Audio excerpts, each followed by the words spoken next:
Number three, super important, a willingness to learn. Okay. Most assistants you hire to your private practice probably have never worked for a dietitian. And they may or may not have worked in a physician's office or a clinic of some sort. So they may have that experience, but they may not have the experience of working with a dietitian. And so there is going to be a learning curve in terms of how we present and train them with information. And their willingness to learn is going to be the most pivotal. My husband, I remember in the beginning of when we had my last assistant, who was absolutely incredible, said, "How is X doing?" And the first thing I said, "Well, he's doing da da da da da." And my husband's like, "Amy, like nobody is going to be perfect. His willingness to learn is the most important thing."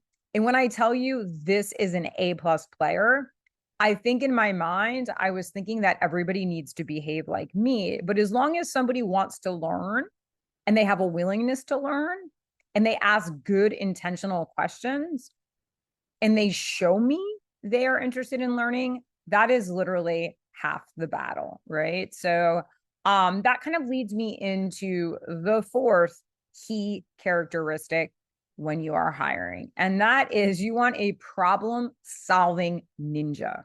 Okay. In the beginning, when you hire an assistant, right, it's going to be a lot of superficial transactional things, right? We are going to train them, not tell them.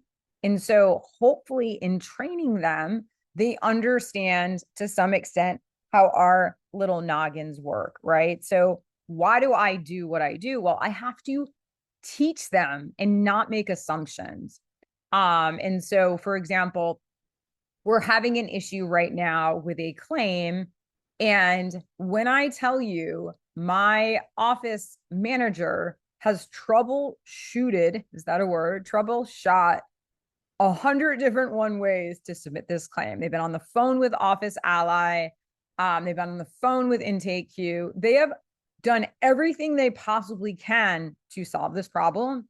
And I think we know how to do it. And so you really want somebody who you do not need to tell how to do something. You have taught them